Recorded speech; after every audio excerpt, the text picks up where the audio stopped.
وَإِذْ غَدَوْتَ مِنْ أَهْلِكَ تُبَوِّئُ الْمُؤْمِنِينَ مَقَاعِدَ لِلْقِتَالِ وَاللَّهُ سَمِيعٌ عَلِيمٌ إِذْ هَمَّتْ طَائِفَتَانِ مِنْكُمْ أَنْ تَفْشَلَا وَاللَّهُ وَلِيُّهُمَا وَعَلَى اللَّهِ فَلْيَتَوَكَّلِ الْمُؤْمِنُونَ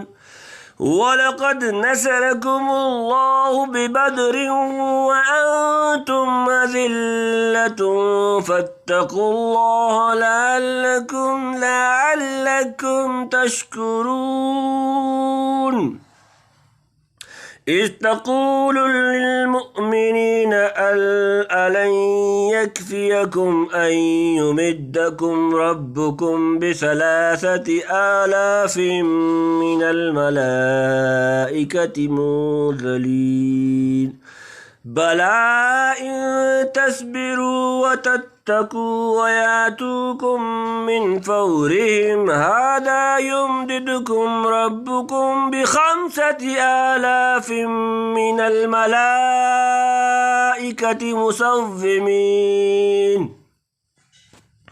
وَمَا جَعَلَهُ اللَّهُ إِلَّا بُشْرَىٰ لَكُمْ وَلِتَطْمَئِنَّ قُلُوبُكُمْ بِهِ وَمَا النَّصْرُ إِلَّا مِنْ عِندِ اللَّهِ الْعَزِيزِ الْحَكِيمِ لِيَقْطَعَ طَرَفًا مِّنَ الَّذِينَ كَفَرُوا أَوْ يَكْبِتَهُمْ فَيَنقَلِبُوا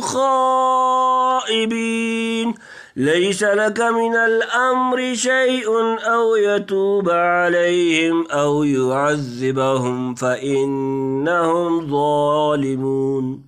وَلِلَّهِ مَا فِي السَّمَاوَاتِ وَمَا فِي الْأَرْضِ يَغْفِرُ لِمَن يَشَاءُ وَيُعَذِّبُ مَن يَشَاءُ وَاللَّهُ غَفُورٌ رَّحِيمٌ وَإِذْ غَدَوْتَ مِنْ أَهْلِكَ تُبَوِّئُ الْمُؤْمِنِينَ مَقَاعِدَ لِلْقِتَالِ وَاللَّهُ سَمِيعٌ عَلِيمٌ وَإِذْ اور جب غدوت آپ صبح سویرے من سے اہلک اپنے گھر تبویو بٹھانے لگے المؤمنین مومن مقاعد ٹھکانے للقتال جنگ کے واللہ اور اللہ سمیع سننے والا علیم جاننے والا اور جب صبح کو نکلا تو اپنے گھر سے بٹھلانے لگا مسلمانوں کو لڑائی کے ٹھکانوں پر اور اللہ سب کچھ جانتا ہے اذ ہمت طائفتان منکم ان تفشلا واللہ ولیہما وعلی اللہ فلیتوکل المؤمنون جب ہمت ارادہ کیا طائفتان دو گروہ منکم تم سے ان کے تفشلا ہمت ہار دیں واللہ اور اللہ ولیہما ان کا مددگار اور اللہ پر فلیتوکل چاہیے بھروسہ کریں المؤمنون مومن جب قصد کیا دو فرقوں نے تم میں سے کہ نہ مردی کریں اور اللہ مددگار تھا ان کا اور اللہ ہی پر چاہیے بھروسہ کریں مسلمان وَلَقَدْ نَصَرَكُمُ اللَّهُ بِبَدْرٍ وَأَنْتُمْ أَذِلَّةٌ فَاتَّقُوا اللَّهَ لَعَلَّكُمْ تَشْكُرُونَ وَلَقَدْ اور البتہ نصرکم مدد کر چکا تمہارا اللہ ببدر میں وَأَنْتُمْ جب کہ تم أَذِلَّةٌ کمزور فَاتَّقُوا تو ڈرو اللہ لعلکم تاکہ تم تشکرون شکر گزار ہو وہ تمہاری مدد کر چکا ہے اللہ بدر کی لڑائی میں اور تم کمزور تھے سو ڈرتے رہو اللہ سے تاکہ تم احسان مانو اس آیت میں جنگ احد کا واقعہ یاد دلایا ہے سورج یہ ہوئی تھی کہ رمضان المبارک 2 ہجری میں بدر کے مقام پر قریشی فوج اور مسلمان مجاہدین میں مڈ بہیڑ ہو گئی جس میں کفار مکہ کے 70 نامور اشخاص مارے گئے اور اسی قدر گرفتار ہوئے اس تباہ کن اور ذلت امیز شکست سے قریش کا شعلہ انتقام بڑھ اٹھا جو سردار مارے گئے تھے ان کے اقارب نے تمام عرب کو غیرت دلائی اور اہل مکہ سے اپیل کی کہ تجارتی قافلہ جو مال شام سے لایا ہے کہ وہ ہی باعث جنگ بدر کا ہوا تھا سب اس مہم کی نظر کر دیں تاکہ ہم محمد صلی اللہ علیہ وآلہ وسلم اور ان کے ساتھیوں سے اپنے مقتولین کا بدلہ لے سکیں سب نے منظور کیا اور 3 ہجری میں قریش کے ساتھ بہت سے دوسرے قبائل بھی مدینہ پر چڑھائی کرنے کی غرض سے نکل پڑے حتیٰ کہ عورتیں بھی ساتھ آئیں تاکہ موقع پیش آنے پر مردوں کو غیرت دلا کر پسپائی سے روک سکیں جس وقت یہ 3000 کا لشکر اسلحہ وغیرہ سے پوری طرح آراستہ ہو کر مدینہ سے 3-4 میل ادھر جبل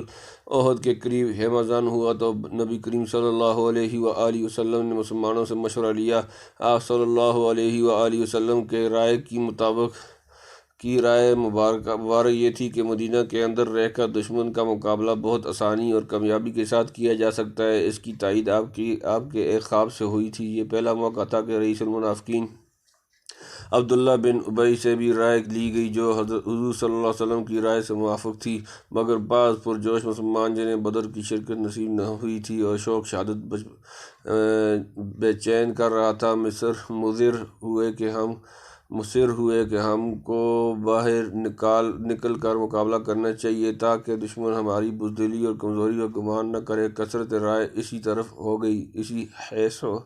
بیس میں آپ صلی اللہ علیہ وآلہ وسلم مکان کے اندر تشریف لے گئے اور زرہ پہن کر باہر آئے۔ اس وقت بعض لوگوں کو خیال ہوا کہ ہم نے آپ صلی اللہ علیہ وآلہ وسلم کی رائے کے خلاف مدینہ سے باہر لڑائی کرنے پر مجبور کیا۔ انہوں نے عرض کیا کہ یا رسول اللہ، اگر آپ صلی اللہ علیہ وآلہ وسلم کا منشا نہ ہو تو یہیں تشریف رکھیں۔ فرمایا، ایک پیغمبر کو سزاوار نہیں کہ جب وہ زرہ پہن لے اور ہتھیار لگا لے پھر بدون قتال کیے بدن سے اتارے۔ جب آپ صلی اللہ علیہ وآلہ وسلم مدینہ سے باہر تشریف لے گئے، تقریباً 1000 آدمی آپ کے ساتھ تھے، مگر عبداللہ بن ابی تقریباً 300 آدمیوں کو، جن میں بعض مسلمان بھی تھے، ساتھ لے کر راستہ سے یہ کہتا ہوا واپس ہو گیا کہ جب میرا مشورہ نہ مانا اور دوسروں کی رائے پر عمل کیا تو ہم کو لڑنے کی ضرورت نہیں، کیوں خواہ اپنے کو ہلاکت میں ڈالیں۔ بعض بزرگوں نے سمجھایا بھی مگر کچھ اثر نہیں ہوا۔ آخر آپ کل 700 سپاہیوں کی جمعیت لے کر میدان جنگ میں پہنچ گئے۔ آپ صلی اللہ علیہ وآلہ وسلم نے بنفس نفیس فوجی قاعدہ سے صفیں ترتیب دیں، ہر ایک دستہ کو اس کے مناسب ٹھکانے پر بٹھلایا اور فرمایا جب تک میں حکم نہ دوں کوئی قتال نہ کرے۔ اسی اثنا میں عبداللہ بن ابی کی علیحدگی سے 2 قبیلے بنو حارثہ اور بنو سلمہ کے دلوں میں کچھ کمزوری پیدا ہوئی۔ مسلمانوں کی قلیل جمعیت پر نظر کر کے دل چھوڑنے لگے اور خیال آیا کہ میدان سے سرک جائیں، مگر حق تعالیٰ نے ان کی مدد اور دستگیری فرمائی، دلوں کو مضبوط کر دیا اور سمجھا دیا کہ مسلمانوں کا بھروسہ تنہا خدائے واحد کی اعانت و نصرت پر ہونا چاہیے، تعداد اور سامان وغیرہ کوئی چیز نہیں۔ جب وہ مظفر و منصور کرنا چاہے تو سب سامان رکھے رہ جاتے ہیں اور غیبی تائید سے فتح مبین حاصل ہو جاتی ہے، جیسے معرکہ بدر میں ہوا۔ پس مسلمانوں کو صرف اللہ سے ڈرنا چاہیے تاکہ اس کی طرف سے مزید انعام و احسان ہو اور مزید شکر گزاری کا موقع ملے۔ غزوہ بدر کی پوری تفصیل سورۃ الانفال میں آئے گی، وہاں کے فوائد ملاحظہ کیے جائیں۔ استقول تنبیہ، 2 فرقوں سے مراد وہی بنو سلمہ و بنو حارثہ ہیں۔ گو اس آیت میں ان پر چشمک کی گئی، لیکن ان میں کے بعض بزرگ فرمایا کرتے تھے کہ اس آیت کا نازل نہ ہونا ہم کو پسند نہ تھا، کیونکہ واللہ ولیہما کی بشارت عطاف سے بڑھ کر ہے۔ اذ تقول للمؤمنین ان لن یکفیکم ان یمدکم ربکم بثلاثۃ آلاف من الملائکۃ منزلین۔ اذ تقول، جب آپ کہنے لگے للمؤمنین مومنوں کو، الن یکفیکم کیا کافی نہیں تمہارے لیے، ان کے یمدکم مدد کرے تمہاری ربکم تمہارا رب بثلاثۃ آلاف 3000 سے، من سے الملائکۃ فرشتے، منزلین اتارے ہوئے۔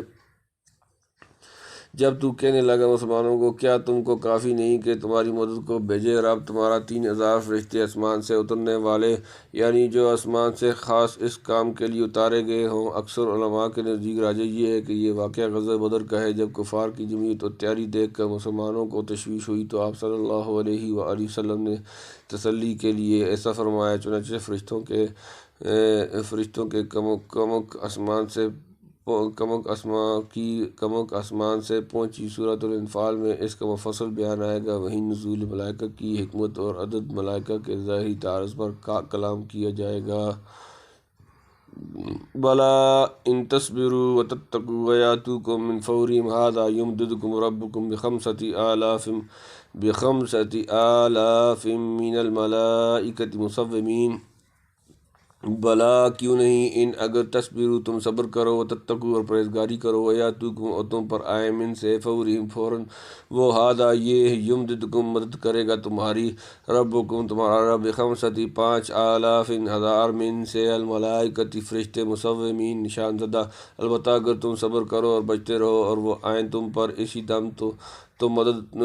بھیجے تمہارا رب 5,000 فرشتے نشاندار گھوڑوں پر، یعنی 3,000 بے شک کافی ہیں۔ تاہم اگر تم نے صبر و استقلال کا ثبوت دیا اور تقوی اختیار کر کے نافرمانی سے بچتے رہے اور کفار کی فوج یکدم تم پر ٹوٹ پڑی تو 3,000 کے بجائے 5,000 فرشتے بھیج دیے جائیں گے جن کی خاص علامتیں ہوں گی اور ان کے گھوڑوں پر بھی خاص نشان ہوں گے، چونکہ بدر میں کفار کی تعداد 1,000 تھی۔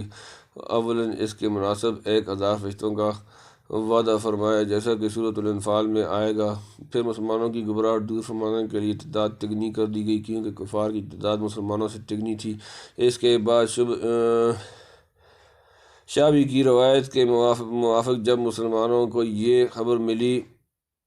کہ قرظ بن جابر بڑی کمک لے کر مشرکین کی مدد کے لیے آ رہا ہے تو ایک جدید اضطراب پیدا ہو گیا۔ اس وقت مزید تسکین و تقویت کے لیے وعدہ فرمایا کہ اگر تم صبر و تقوی سے کام لو گے تو ہم 5,000 فرشتے تمہاری مدد کو بھیج دیں گے۔ اگر مشرکین کی کمک بالکل ناگہانی طور پر آ پہنچے تب بھی فکر مت کرو، خدا تعالیٰ بر وقت تمہاری مدد کرے گا۔ شاید 5,000 کا وعدہ اس لیے رکھا ہو کہ لشکر کے 5 حصے ہوتے تھے، ہر ایک حصے کو 1,000 کی کمک پہنچا دی جائے گی۔ چونکہ قرظ بن جابر کی مدد مشرکین کو نہ پہنچی، اس لیے بعض کہتے ہیں کہ 5,000 کا وعدہ پورا نہیں کیا گیا کیونکہ وہ وَيَأْتُوكُم مِّن فَوْرِهِمْ هَٰذَا سورہ نمبر 3 سورہ آل عمران آیت نمبر 125 میں پر معلق تھا، اور بعض کا قول ہے کہ 5,000 فرشتے نازل ہوئے، واللہ عالم۔ اس کا مزید بیان انفال میں دیکھو۔ وما جعلہ اللہ الا بشرى لکم ولتطمئن قلوبکم بہ وما النصر الا من عند اللہ العزیز الحکیم۔ وما اور نہیں جعلہ کیا یہ اللہ الا مگر وہ صرف بشرا خوشخبری لکم تمہارے لیے، ولتطمئن اور اس لیے اطمینان ہو، قلوبکم تمہارے دل بھی اس سے، وما اور نہیں النصر مدد الا مگر سوائے من سے عند اللہ اللہ کی پاس، العزیز الحکیم حکمت والا، اور یہ تو اللہ نے تمہارے دل کی خوشی کی ہو تاکہ تسکین ہو تمہارے دلوں کو اس سے، اور مدد ہے صرف اللہ ہی کی طرف سے جو کہ زبردست ہے حکمت والا۔ یعنی یہ سب غیبی سامان غیر معمولی طور پر ظاہری اسباب کی صورت میں محض اس لیے مہیا کیے گئے کہ تمہارے دلوں سے اضطراب و ہراس دور ہو کر سکون و اطمینان نصیب ہو، ورنہ خدا کی مدد کچھ ان چیزوں پر محدود و مقصود نہیں، نہ اسباب کی پابند ہے۔ وہ چاہے تو محض اپنی زبردست قدرت سے بدون فرشتوں کے تمہارا کام بنا دے، یا بدون تمہارے توسط کے کفار کو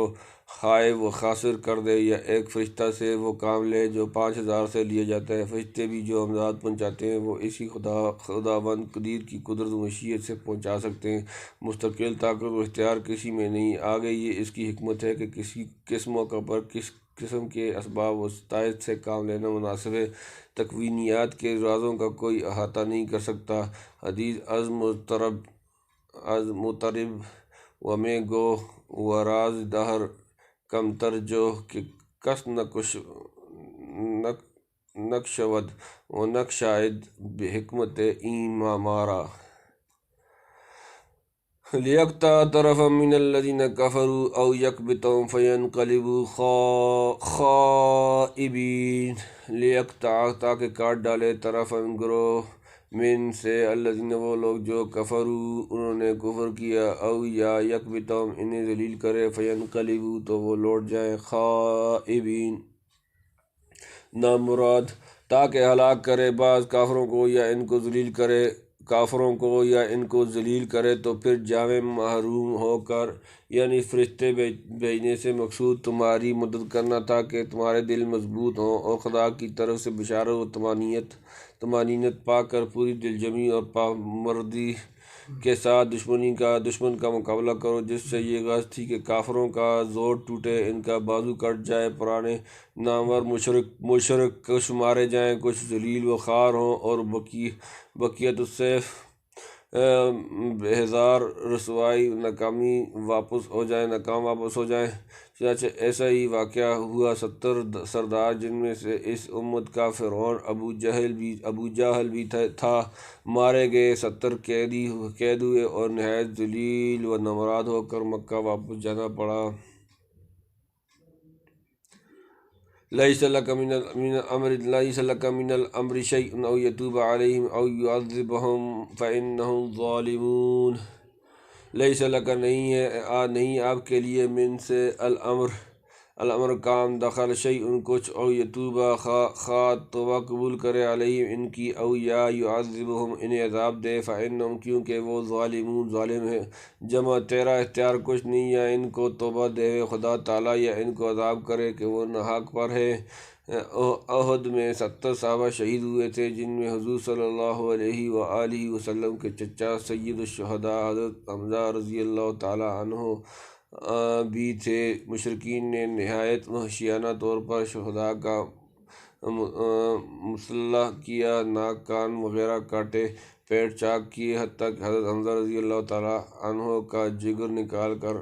ہندا نے چبایا۔ مفصل واقعہ آگے آئے گا۔ خلاصہ یہ ہے کہ نبی کریم صلی اللہ علیہ وآلہ وسلم کو بھی اس لڑائی میں چشم زخم پہنچا۔ سامنے کے 4 دانتوں میں سے نیچے کا دایاں دانت شہید ہوا۔ ہود کی کڑیاں ٹوٹ کر رخسار مبارک میں گھس گئیں، پیشانی زخمی ہوئی اور بدن مبارک لہو لہان تھا۔ اسی حالت میں آپ صلی اللہ علیہ وآلہ وسلم کا پاؤں لڑکھڑایا اور زمین پر گر کر بے ہوش ہو گئے۔ کفار نے مشہور کر دیا، ان محمدً قد قتل، محمد صلی اللہ علیہ وآلہ وسلم مارے گئے۔ نعوذ باللہ، اس سے مجمع بدحواس ہو گیا۔ تھوڑی دیر کے بعد آپ صلی اللہ علیہ وآلہ وسلم کو ہوش آیا۔ اس وقت زبان مبارک سے نکلا کہ وہ قوم کیوں کر فلاح پائے گی جس نے اپنے نبی کا چہرہ زخمی کیا جو ان کو خدا کی طرف بلاتا تھا۔ مشرکین کے وحشیانہ شدائد و مظالم کو دیکھ کر آپ سے نہ رہا گیا، اور ان میں سے چند نامور اشخاص کے حق میں آپ صلی اللہ علیہ وآلہ وسلم نے بددعا کا ارادہ کیا یا شروع کر دی، جس میں ظاہر ہے کہ آپ صلی اللہ علیہ وآلہ وسلم ہر طرح حق بجانب تھے، مگر حق تعالیٰ کو منظور تھا کہ آپ اپنے منصب جلیل کے موافق اس سے بھی بلند مقام پر کھڑے ہوں۔ وہ ظلم کرتے جائیں، آپ صلی اللہ علیہ وآلہ وسلم خاموش رہیں۔ جتنی بات کا آپ کو حکم ہے، مثلاً دعوت، تبلیغ اور جہاد وغیرہ، اسے انجام دیتے رہیں، باقی ان کا انجام خدا کے حوالے کریں۔ اس کی جو حکمت ہوگی کرے گا، آپ کی دعا سے وہ ہلاک کر دیے جائیں۔ کیا اس کی جگہ یہ بہتر نہیں کہ انہی دشمنوں کو اسلام کا محافظ اور آپ صلی اللہ علیہ وآلہ وسلم کا جانثار عاشق بنا دیا جائے؟ چنانچہ جن لوگوں کے حق میں آپ صلی اللہ علیہ وآلہ وسلم بددعا کرتے تھے، چند روز کے بعد سب کو خدا تعالیٰ نے آپ صلی اللہ علیہ وآلہ وسلم کے قدموں پر لا ڈالا اور اسلام کا جانباز سپاہی بنا دیا۔ غرض لیس لک من الامر شیء میں حضرت صلی اللہ علیہ وآلہ وسلم کو متنبہ فرمایا کہ بندہ کو اختیار نہیں، نہ اس کا علم محیط ہے۔ اللہ تعالیٰ جو چاہے سو کرے، اگرچہ کافر تمہارے دشمن ہیں اور ظلم پر ہیں، لیکن چاہے وہ ان کو ہدایت دے، چاہے عذاب کرے، تم اپنی طرف سے بددعا نہ کرو۔ بعض روایات سے ان آیات کی شان نزول کچھ اور معلوم ہوتی ہے، یہاں تفصیل کی گنجائش نہیں۔ فتح الباری میں کئی جگہ اس پر شافی کلام کیا ہے۔ فلیراجع وَلِلَّهِ مَا فِي السَّمَاوَاتِ وَمَا فِي الْأَرْضِ يَغْفِرُ لِمَن يَشَاءُ وَيُعَذِّبُ مَن يَشَاءُ وَاللَّهُ غَفُورٌ رَحِيمٌ۔ وَلِلَّهِ اور اللہ کے لیے ما جو فی السماوات آسمانوں میں، وما اور جو فی الارض زمین میں، یغفر وہ بخش دے، لمن جس کو یشاء چاہے، ویعذب اور عذاب دے، من جس یشاء چاہے، واللہ اور اللہ غفور بخشنے والا، رحیم مہربان۔ اور اللہ ہی کا مال ہے جو کچھ آسمانوں میں ہے اور جو کچھ زمین میں ہے، بخش دے جس کو چاہے اور عذاب کرے جس کو چاہے، اور اللہ بخشنے والا مہربان ہے۔ یعنی تمام زمین آسمان میں خدا وحد کا اختیار چلتا ہے، سب اس کی مملوک مخلوق ہے۔ وہ جس کو مناسب جانے ایمان کی توفیق دے کر بخش دے، اور جس چاہے کفر کی سزا میں پکڑ لے۔ شاید آخر میں واللہ غفور الرحیم فرما کر اشارہ کر دیا کہ ان لوگوں کو جن کے حق میں آپ صلی اللہ علیہ وآلہ وسلم بددعا کرنا چاہتے تھے، ایمان دے کر مغفرت و رحمت کا مورد بنایا جائے گا۔